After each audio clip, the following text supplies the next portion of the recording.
C10 বলছে দেখেন, compute the weighted average number of share outstanding for Mim tool company as of December 31, 2017। Mim tool কোম্পানির জন্য weighted average number of share বের করতে হবে 2017 সালের December 31 তারিখের জন্য, which has a simple capital structure assuming the following transaction in common stock occurred. তো এই সাধারণ যে শেয়ারের লেনদেনগুলো ছিল সেটা নিচে দেওয়া হলো। এগুলো আমাদের তারিখ দেওয়া আছে: জানুয়ারি 1, ফেব্রুয়ারি 1, মার্চ 1, মে 1, জুন 1, অক্টোবর 1। প্রথমে থেকে পড়েছেন, শোনা যায়নি। হ্যাঁ, প্রথম থেকেই তো পড়লাম। শোনা যাচ্ছে না কথা? ভাই ভাই পরে শোনা গেছে কিন্তু প্রথম দিক থেকে শোনা যায়নি। মানে শুনি তো কোন জায়গাতে আর কোন জায়গাতে শোনানি। ভাই ওই শুনছি 1 ফেব্রুয়ারি ওখান থেকে। এখন শোনা যাচ্ছে? কথা শোনা যায়? হ্যালো,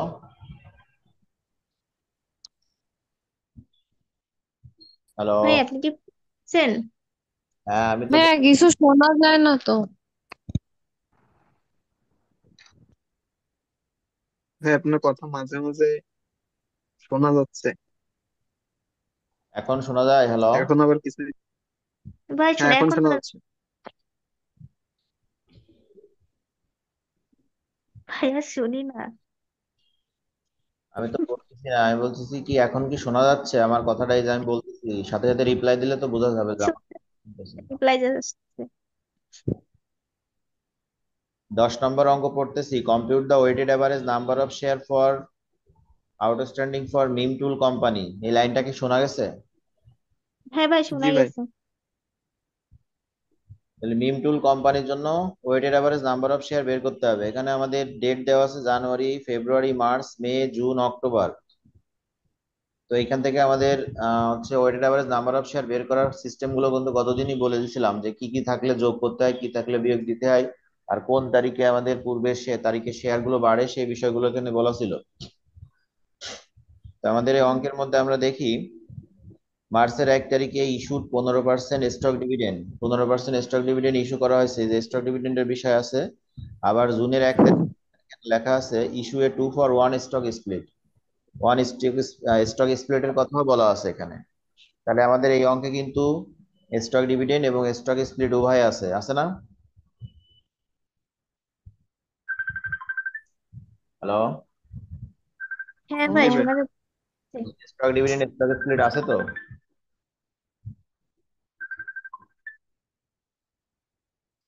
স্টক ডিভিডেন্ড এবং স্টক স্প্লিট আছে তো?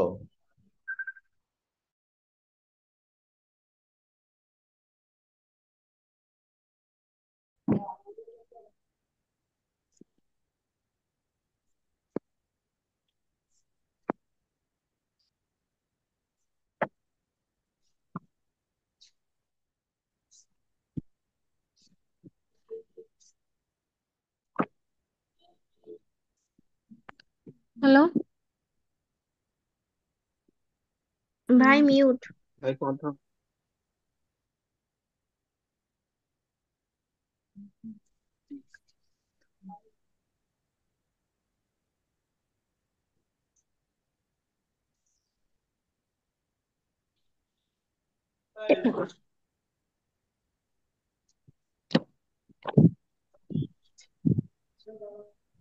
আমি বলছিলাম যে আমাদের এই অঙ্কে স্টক ডিভিডেন্ড এবং স্টক স্প্লিট আছে, এই দুইটা কি আমরা ক্লিয়ার হয়েছি? হ্যাঁ হ্যাঁ। ভাই। জি ভাই। কারণ কি আমাদের কি কথা বলা ছিল, এইগুলো যে তারিখে থাকে তার পূর্বের তারিখে শেয়ার গুলো বাড়ে, কি বলেছিলাম? হ্যাঁ বুঝলেন। তাহলে আমাদের এখানে স্টক ডিভিডেন্ডটা আছে মার্চের 1 তারিখে, তাহলে মার্চের 1 তারিখের আগ পর্যন্ত শেয়ার বাড়বে 15%, দ্যাট মিনস 100%, আরো 5%, 15% বেশি, তাহলে কত পার্সেন্ট হারে বাড়বে? 115%। আর একটু স্টক স্প্লিটের বিষয়টা বোঝায়। স্টক স্প্লিটের বিষয়টা কি লেখা আছে ওখানে দেখো, 2-for-1 স্টক স্প্লিট বলছে। তো 2-for-1 স্টক স্প্লিট মানে কি, যদি ফরের মনে রাখবে এরকম 2-for-1 থাকতে পারে, 3-for-1ও থাকতে পারে। তো ফরের পূর্বে যা থাকবে একটা শেয়ারকে সেই কয় গুণ করতে হবে?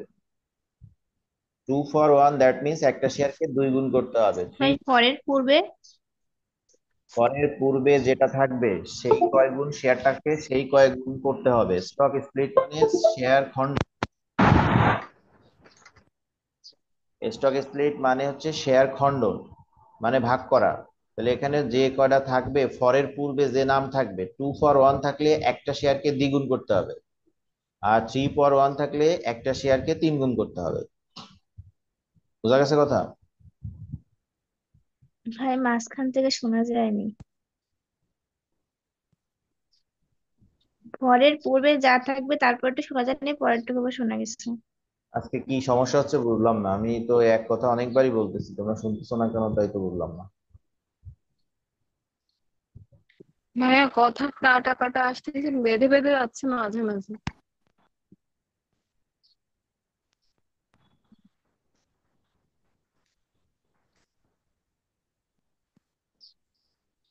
হ্যালো। হ্যাঁ ভাই বলেন। বলা হয়েছে স্টক স্প্লিট 2 for 1 থাকতে পারে, 3 for 1 থাকতে পারে। যদি 2 for 1 থাকে তাহলে পরের পূর্বে যা থাকবে ওই শেয়ারটাকে সেই কয় গুণে মানে আমাদেরকে করতে হবে। এক থাকলে মানে 2 for 1, তার মানে কি ফরের আগে 2 থাকলে 2 গুণ করতে হবে। আর যদি 3 for 1 থাকে তাহলে 3 গুণ করতে হবে। স্টক স্প্লিট হলে শেয়ার সংখ্যা বাড়ে, কয় গুণ বাড়বে সেটা ফরের পূর্বে যে সংখ্যাটা থাকবে সেই কয় গুণ বাড়বে। আচ্ছা। তাহলে স্টক এতে কি জমির প্রবলেম? তাহলে স্টক স্প্লিটটা আমাদের হয়েছে জুনের 1 তারিখে, স্টক স্প্লিটটা হয়েছে জুনের 1 তারিখে।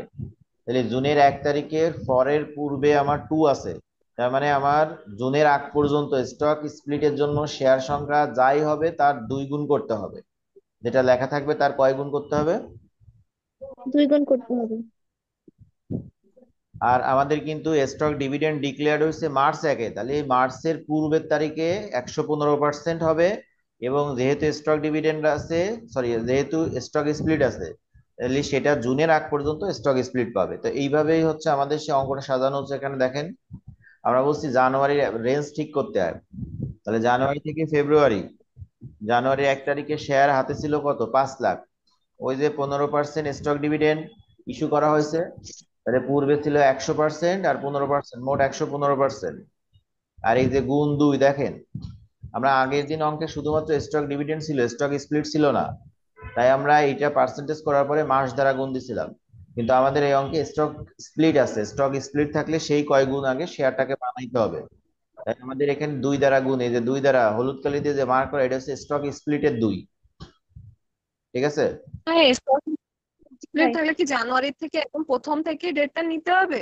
যে মাসে থাকবে সেই মাস বাদেও প্রথম থেকে ধরবো?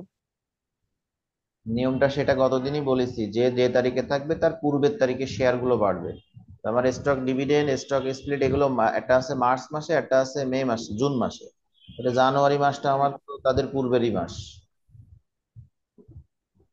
এই একটা শেয়ার দিয়ে ভেঙে দুটো করা হয়েছে। হ্যাঁ, দ্বিগুণ করা হয়েছে। ফরের পূর্বে যা থাকবে সেটা দ্বারা গুণ দিতে হবে। 2 for 1 থাকলে 2 দ্বারা গুণ, 3 for 1 থাকলে 3 দ্বারা গুণ। শেয়ারকে ভাগ মানে ই করতে হবে, ভাগ করতে হবে। 2 গুণ 3 গুণ। স্যার স্যার 15%টা বাড়ানোর বাড়ানোর পরেই কি স্যার স্টক স্প্লিটটা করব? হ্যাঁ, শেয়ার যা হবে নিট শেয়ারের উপর সেই স্টক স্প্লিট ধরতে হবে।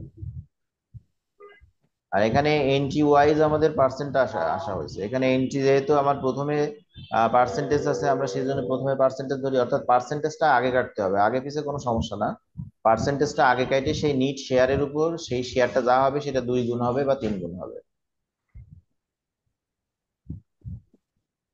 পরের আগে যেটা থাকতো এটা যে গুণ, আর পরের পরেরটা যে ভাগ। ভাগের কোনো কথা এখানে বলিনি, আমি বলেছি যে 2 for 1 থাকতে পারে, 3 for 1 থাকতে পারে। ঘরের পূর্বে যা থাকবে সেই দ্বারা গুণ করে শেয়ারকে দ্বিগুণ করতে হবে। 2 থাকলে 2 গুণ করতে হবে, 3 থাকলে 3 গুণ। এখানে শেয়ার ভাগ দিতে হয় হচ্ছে শেয়ার প্রতি মূল্য বের করতে গেলে, কিন্তু এখানে তো শেয়ার প্রতি মূল্য বের করতেছি না, আমরা আমরা বের করতেছি শেয়ার সংখ্যা। আমরা থার্ড ইয়ারে অ্যাডভান্স অ্যাকাউন্টিং বলেছি তো যে স্টক স্প্লিট থাকলে শেয়ার সংখ্যা বাড়ে, পার ভ্যালু অফ শেয়ার কমে। তো আমাদের তো এখানে পার ভ্যালু নিয়ে কাজ না, আমাদের শুধু শেয়ার সংখ্যা বাড়তেছে কিনা, কয় গুণ বাড়বে সেটা নিয়ে কাজ। জি ভাই, ঠিক আছে। তাহলে এই দুইটা হচ্ছে স্টক স্প্লিট ঘোষণা করা হয়েছে তার দুই। আর এই এক হচ্ছে মাস, এটা জানুয়ারি থেকে ফেব্রুয়ারি, এটা হচ্ছে মাস, এক হচ্ছে মাস।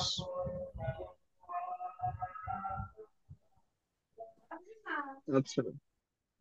এবার হচ্ছে ফেব্রুয়ারি 1 থেকে মে মাসের 1 তারিখ। দেখো এখানে আমার কি বলেছিলাম যে আমাদের শেয়ার ক্রয় করলে কমে, ইস্যু করলে বাড়ে। ফেব্রুয়ারি 1-এ ইস্যু করা হয়েছে 2 লাখ, তাহলে শেয়ার বাড়বে।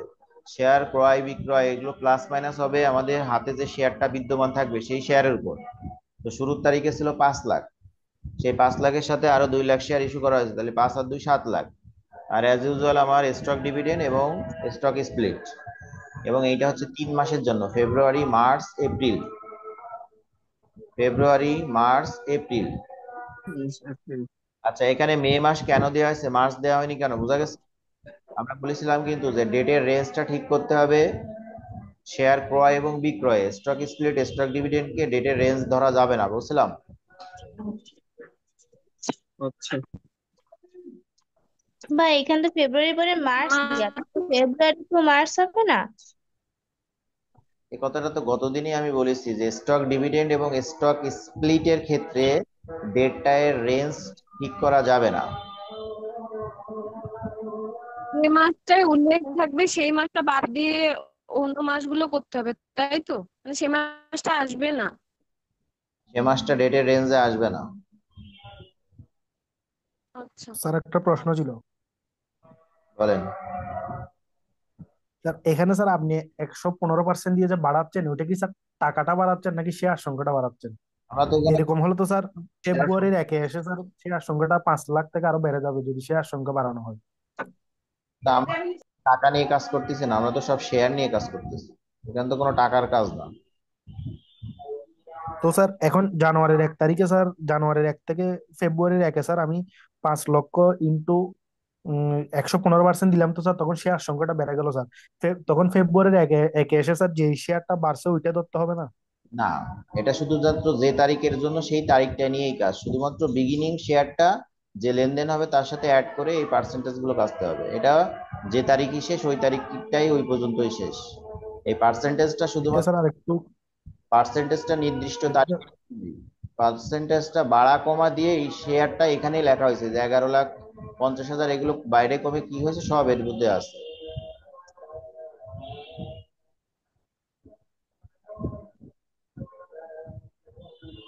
আপনারা ক্লিয়ার না, তাই তো? এটা স্যার আরেকটু স্যার ডেট, অর্থাৎ আলাদা ডেটটা স্যার আরেকটু ক্লিয়ার করলে ভালো হবে।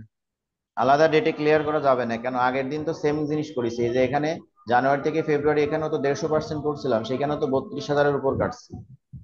সিস্টেম যেটা সেটাই তো শিখাবো, আমি তো অন্যটা শিখাবো না, তাই না? আমি তো বলতেছি তার যে মানে ওইখানে। এই পার্সেন্টেজ গুলোটা নির্দিষ্ট তারিখের জন্য, এখানে যে 32,000 গুণ 150% করাই হয়েছে। করে হলে এই তারিখে শেয়ারটাই বৃদ্ধি করে 48,000 হয়েছে, ছিল তো 32,000, 48,000 হলো কি করে? বৃদ্ধি করেই তো এই তারিখের জন্য শেয়ার 48,000 দাঁড়াইছে। আমাদের ক্রয় বিক্রয়ের বিষয়টা শুধু ফেস বুক ভ্যালু, অর্থাৎ বিগিনিং যে ব্যালেন্স শেয়ারটা থাকবে শুধু তার সাথে যোগ বিয়োগ হবে, এটা কখনো ইনক্রিজের ওপর তো যোগ বিয়োগ হবে না।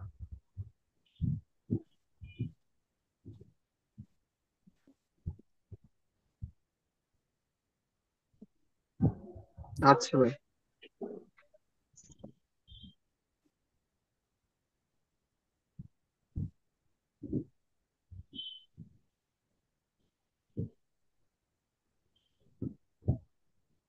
এটাকে আপনাদের বুঝতে সমস্যা হচ্ছে, তাহলে এই অঙ্ক বাদ দিয়ে দিতে হবে টোটাল, কারণ আমি বলছি এর থেকে না, হবে না। না ভাই, বুঝছি। আমি বলেছি যে না স্যার ঠিক আছে। বিগিনিং যে শেয়ার থাকবে, আপনারা বৈদিক সলিউশন অনেকে হয়তো দেখতেছেন, বইতে তারিখ ফেব্রুয়ারিতে মার্চ দিছে, মার্চ থেকে এপ্রিল দিছে। এই জন্য হয়তো অনেকেই বই দেখে কনফিউশনে আছেন যে ভাই যা করাচ্ছে তার উল্টো পাল্টা হচ্ছে হয়তো। কিন্তু এগুলো তো আমরা রেগুলার করাই, সুতরাং বই দেখে যে এরকম প্রশ্ন করবেন এগুলো করার কোনো প্রয়োজন নেই।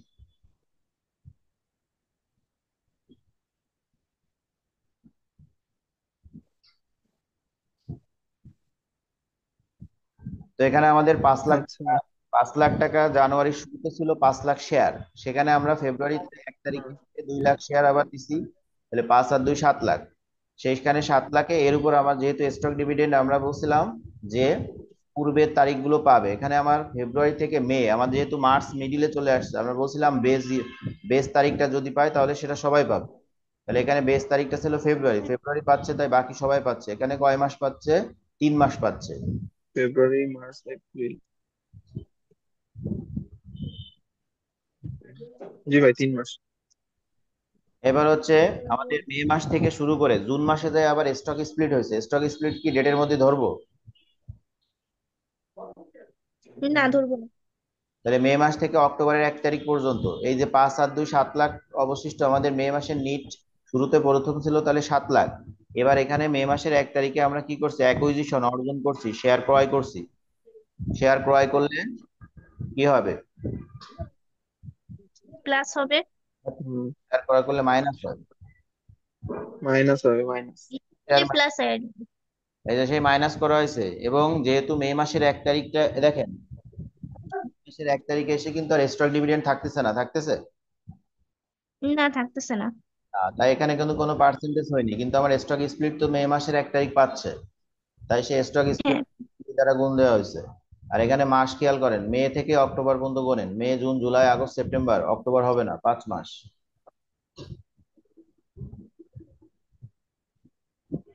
হ্যাঁ। এবার অক্টোবরের পরে আর কোনো লেনদেন নেই। গতদিন আমি কিন্তু বলেছিলাম যে আমাদের ওয়েটেড এভারেজ শেয়ার 12 মাসের জন্য কাউন্ট করা হয়। তাহলে 12 মাসের জন্য যখন আমি কাউন্ট করব, তাহলে অক্টোবরের পরে যেহেতু লেনদেন নেই, বছরকে ক্লোজ করে দিতে হবে। বছরকে কি করতে হবে? ক্লোজ করে দিতে হবে। তো বছরকে ক্লোজ করতে গেলে আমাদের কি করতে হবে? অক্টোবর থেকে ডিসেম্বরের শেষ পর্যন্ত আপনাদেরকে এই শেয়ারটা টেনে নিয়ে যেতে হবে। অক্টোবর থেকে ডিসেম্বর 31 তারিখ তাই টানা হয়েছে। তো আমাদের 7 লাখ থেকে, প্রিভিয়াস 7 লাখ থেকে 1 লাখ শেয়ার বাদ দিলে হাতে থাকে অক্টোবরের 1 তারিখে নিট শেয়ার 6 লাখ। আবার অক্টোবরের 1 তারিখে আমরা নতুন করে ইস্যু করছি 50,000 শেয়ার। সেটা সেটা কি হবে? যোগ হবে। তাই এখানে আমরা যোগ দিছি, এবং এখানে দেখেন অক্টোবর যেহেতু বেস, আমাদের স্টক স্প্লিটও পাচ্ছে না, স্টক ডিভিডেন্ড তো পাচ্ছেই না। তাই এখানে কোনো পার্সেন্টেজ বা 2 গুণ হয়নি। কিন্তু মাস হিসাব করতে হবে, অক্টোবর নভেম্বর ডিসেম্বর 3 মাস। তো 3 মাসের জন্য 19,50,000। জি ভাই। 5 আর 3 8 আর 9। ও, ঠিক আছে। তো যোগ করলাম, 12 দ্বারা ভাগ দিচ্ছি।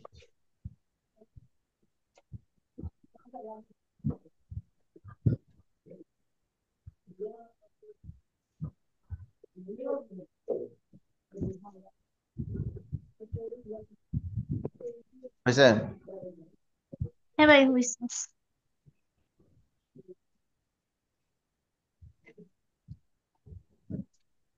এবার C22 দেখেন, সেম অঙ্ক, যে অঙ্কটা করলাম সেম অঙ্ক, শুধু এখানে 15%-এর জায়গায় দেখেন C22 বের করেন।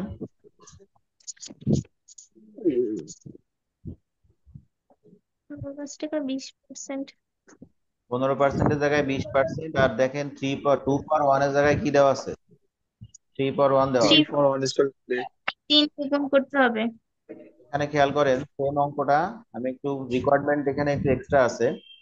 ইফ নেট ইনকাম ইজ টাকা 35 lakh, determine the weighted average number of share outstanding as of December 31, 2015 and earning per share, EPS বের করতে বলছে।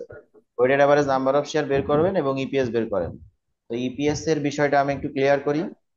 যদি আমাদের অঙ্কে নিট ইনকাম নিট ইনকাম দেবে। ক্ষেত্রে আমাদের এই সূত্রটা আপনারা বইতে পেজে খুঁজে দেখবেন, নিয়মের মধ্যে আছে।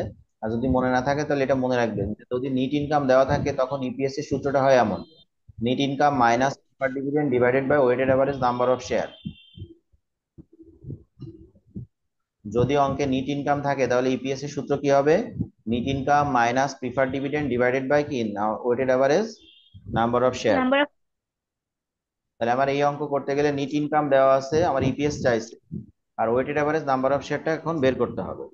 Weighted average number of share দেখেন, এই যে অঙ্কটা আমি উপরে বুঝাইছি আর এই অঙ্কটা একই অঙ্ক, শুধুমাত্র 15%-এর জায়গায় 20%, আর হচ্ছে 2 for 1 জায়গায় 3 for 1 আছে। একটু করে দেখেন নিজেরা, 1 মিনিট টাকা আর লেনদেন গুলো বোঝেন।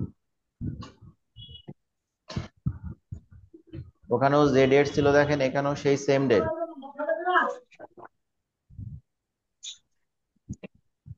তো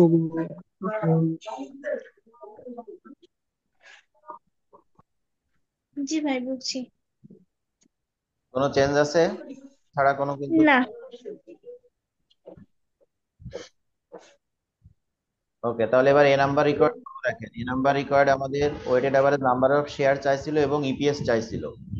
তো এবার দেখেন আমরা লিখতেছি তাই ক্যালকুলেশন অফ ইপিএস সমান net income minus preferred dividend divided by weighted average number of share. Net income দেখেন 1 নাম্বার রিকোয়ার্ডে 35 লাখ দেওয়া আছে, মাইনাস প্রিফার্ড ডিভিডেন্ড আমরা জানি প্রিফার্ড স্টকের সাথে পার্সেন্টেজ কাটা থাকলে, মনে করেন 10% প্রিফার্ড শেয়ার ক্যাপিটাল থাকলো, আমরা পিডি কাটতে পারতাম, কিন্তু এখানে প্রিফার্ড স্টক নামে কোথাও কোনো কিছু আছে? নেই। নাই। তাহলে এটা কি হবে? জিরো হবে। আর divided by weighted average number of share আমরা উপরে পাইছি এই যে 17,25,000। তো এটা দ্বারা আমরা ভাগ দেবো, দিলে আমরা 2 টাকা 3 পয়সা পাবো এর মান। বুঝা গেছে? হ্যাঁ। রিকোয়ার্ড বি তে ইনকাম ইনক্লুড অ্যান এক্সট্রাঅর্ডিনারি টাকা 8 lakh and loss from discontinue operation of টাকা 4,50,000, both items are need compute the earning per share for 2015। আমরা হচ্ছে টা নির্ণয় করছি, আবার একটা ইপিএস নির্ণয় করতে বলছে, কিন্তু বলছে এই নিট ইনকামের মধ্যে যদি কিছু ইনক্লুড থাকে, তাহলে যা ইনক্লুড থাকবে সেই ইনক্লুড গুলো মাইনাস করতে হবে। নিট ইনকামের সাথে যদি কিছু ইনক্লুড থাকে সেগুলো কি করতে হবে? বাদ দিয়ে দিতে হবে। হবে। কারণ আমার সূত্র হচ্ছে নিট ইনকাম থেকে প্রিফার্ড ডিভিডেন্ড বাদ এবং ওয়েটেড অ্যাভারেজ নাম্বার অফ শেয়ারকে ভাগ দিতে হবে। তো নিট ইনকামের মধ্যে কোনো কিছু অন্তর্ভুক্ত থাকলে সেগুলোকে আমাকে বাদ দিয়ে আমার নিট ব্যালেন্সটা লাগবে। সেম সূত্র, শুধু যা যা অন্তর্ভুক্ত আছে বাদ দিয়ে দিতে হবে। তাই দেখেন লেখা হয়েছে ক্যালকুলেশন নিট ইনকাম, এখানে এগুলো মাইনাস করেছে। নিট ইনকাম যা ইনক্লুড আছে এক্সট্রাঅর্ডিনারি গেইন আছে, আবার লস ইনক্লুড আছে, মাইনাস এক্সট্রাঅর্ডিনারি গেইন আর লস। এইটা হচ্ছে মূলত সূত্রের প্রয়োজনে আসছে। এই মাইনাস পিরিয়ডে আমাদের সূত্রের জিনিস, যেহেতু আমার নিট ইনকাম মৃত্যুর যে অ্যামাউন্ট গুলো অন্তর্ভুক্ত আছে সেইগুলোকে আমাকে আলাদা করে দেখাই দিতে হবে। 30 লাখ থেকে আমাদের যা গেইন এবং লস এটা আমরা বাদ দিছি, আর পিডি তো জিরো। আর আমরা তো already weighted average number of share 17,25,000 পেয়ে গেলাম। তাহলে এটার জন্য ইপিএস আসতেছে, নিট ইনকামের পরিমাণ কমে গেছে, তাই আমার ইপিএস এর পরিমাণও কমে গেছে 1 টাকা 30 পয়সা। ঠিক আছে, দেখেন জি।